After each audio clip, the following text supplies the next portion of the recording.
شیطان الرجیم بسم اللہ الرحمن الرحیم۔ صحیح مسلمان کیسے بنے؟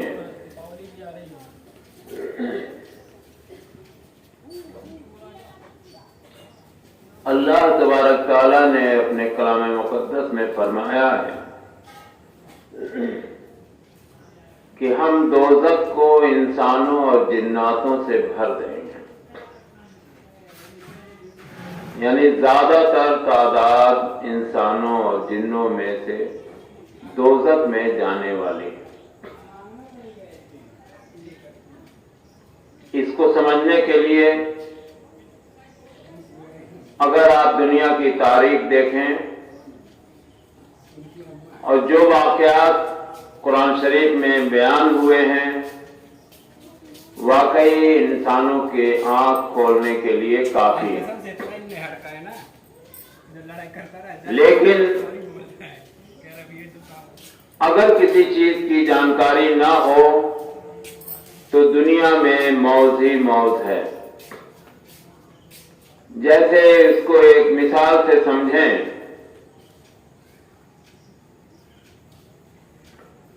آپ کے چارپائی کے نیچے ایک اژدہا سانپ ہو جس کی جانکاری آپ کو نہ ہو، آپ چین سے سوتے رہیں گے، لیکن جب آپ کو اس کی جانکاری ہو جائے گی کہ جس چارپائی پر ہم لیٹے ہوئے ہیں اس کے نیچے بہت بڑا زہریلا سانپ بیٹھا ہے، آپ کو ایک سیکنڈ بھی نیند نہیں آئے گی۔ تو زیادہ تر تعداد غیر مسلموں کو چھوڑ دیجیے، مسلموں کے بارے میں بات کر رہا ہوں، وہ دین سے ناواقفیت کی وجہ سے، غیر جانکاری کی وجہ سے اصلیت سے بھی ناواقف ہیں، اور انہوں نے دین کے نام پر جو قصے کہانیاں اپنے علماءوں سے سن رکھا ہے کہ کوئی کسی پیر کا دامن پکڑے ہوئے ہے، کوئی دھوبی کی وجہ سے بخشا جا رہا ہے، کوئی بزرگ یہ کہہ رہے ہیں کہ ہم اپنے جب تک سارے ماننے والوں کو جنت میں نہیں لے جائیں گے تو تب خود بھی نہیں جائیں گے، یہ ساری اکڑ سب کی ڈھیلی ہو جائے گی۔ یہ صرف منوہر کہانیاں ہیں، اس میں کوئی دم نہیں ہے۔ دم ہے تو آپ ان چیزوں کو پڑھیں جو 100% پیور ہے، جو 100% حقیقت ہے، جس میں ذرہ برابر بھی جھوٹ کی گنجائش نہیں ہے۔ آپ انسانی تاریخ پر جب غور کریں گے، نوح علیہ السلام کی قوم، پوری قوم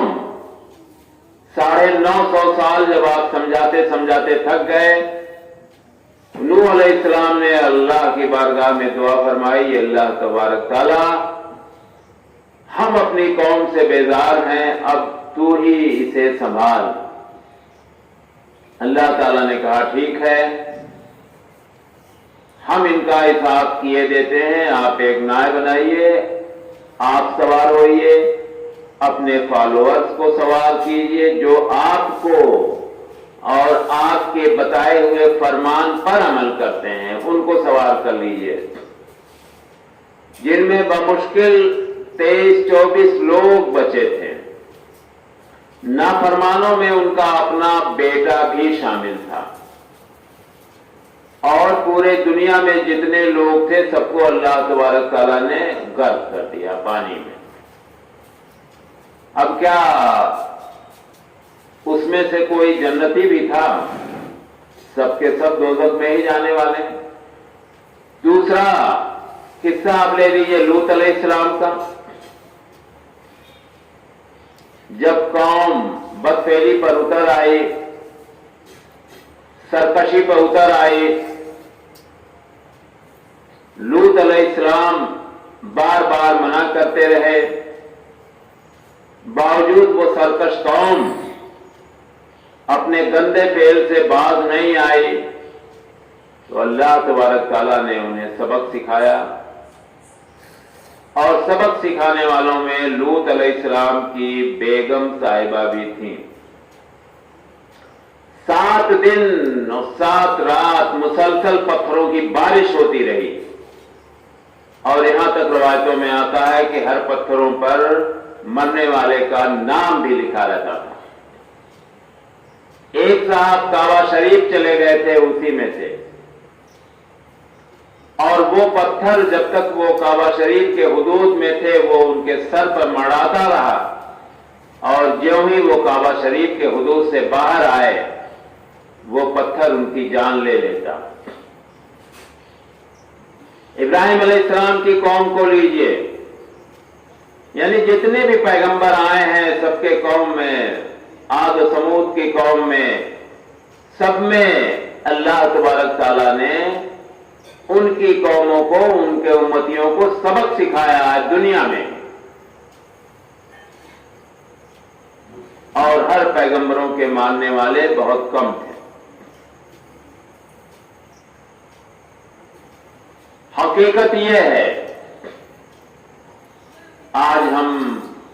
کہانیاں سن سن کے بزرگوں کی، چونکہ قرآن سے ہمارا کوئی واسطہ ہی نہیں رہ گیا، قرآن کی حقیقت کو ہم نے جاننے کی کوشش ہی نہیں کی، اللہ کے فرمان کی طرف کبھی رخ نہیں کیا، اور اللہ تعالیٰ نے اسی کو دوسرے لفظوں میں فرمایا ہے، میں نے تمہیں دماغ دیا جس سے تم سوچو سمجھو، کان دیا جس سے تم سچائی کو سنو،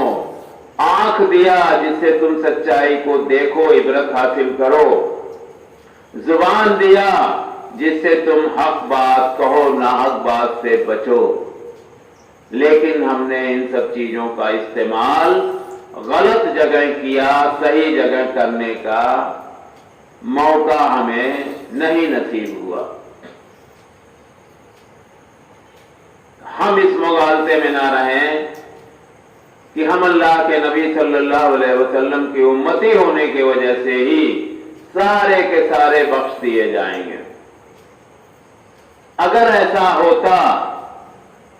تو اللہ کے نبی صلی اللہ علیہ وسلم کو یہ ہدایت نہیں دی جاتی کہ آپ اٹھیے اے چادر اوڑھ کر سونے والے،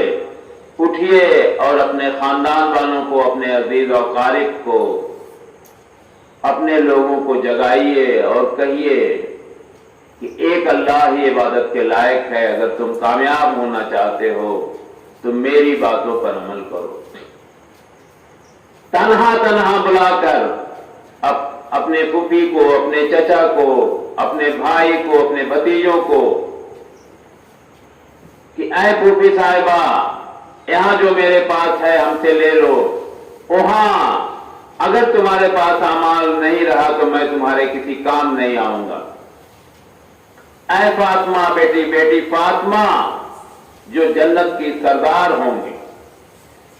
ان سے اللہ کے نبی صلی اللہ علیہ وسلم فرما رہے ہیں بیٹی فاطمہ جو کچھ میرے پاس ہے تم یہاں جو کچھ چاہو مجھ سے لے لو، میں وہاں تمہارے کسی کام نہیں آؤں گا اگر تمہارا اعمال نہیں۔ جبکہ آپ ڈکلیئرڈ ہیں کہ جنت کی سردار ہوں گی، باوجود اس کے اللہ کے نبی صلی اللہ علیہ وسلم کی توحید دیکھیے، اللہ سے خوف دیکھیے کہ وہ اپنی سگی بیٹی فاطمہ رضی اللہ عنہا کو سچیت کر رہی ہیں کہ اے بیٹی تم اس سہارے نہ رہنا کہ تم ہماری بیٹی ہو۔ اور یہاں اتنے قصے کہانی مشہور ہیں کہ کوئی دھوبی کی وجہ سے بخشا جا رہا ہے، کوئی ایک گلاس پانی دے رہا وضو کے لیے بخشا جا رہا، کوئی اور کے جنت کے دروازے پر بیٹھ جائے گا کہ ہم جب تک سب کو اپنے ماننے والے کو نہیں لے جائیں گے تب تک ہم خود بھی جنت میں نہیں جائیں گے۔ یعنی اللہ تبارک تعالیٰ پر نعوذ باللہ سردار ہونے کی باتیں بتائی جاتی ہیں۔ یہ ساری قصے کہانیاں صرف اس وجہ سے ہیں کہ ہمارا آپ کا رشتہ قرآن و سنت سے بالکل کٹا ہوا۔ اگر واقعی ہم قرآن و سنت سے اپنا تعلق رکھتے تو ان سب باتوں کا پردہ فاش ہو چکا ہوتا۔ آج ہم اس دلدل میں پھنس چکے ہیں جہاں سے نکلنا ہمارے لیے مشکل تو نہیں لیکن ناممکن تو نہیں لیکن مشکل ضرور ہے۔ اللہ تبارک تعالیٰ سے دعا ہے کہ اللہ تبارک تعالیٰ ہم سب کو قرآن و سنت کی علم دے اور اللہ کے نبی صلی اللہ علیہ وسلم کے بتائے ہوئے پیارے پیارے راستوں پر چلنے کی توفیق عطا کرے. آمین. السلام علیکم ورحمۃ اللہ وبرکاتہ.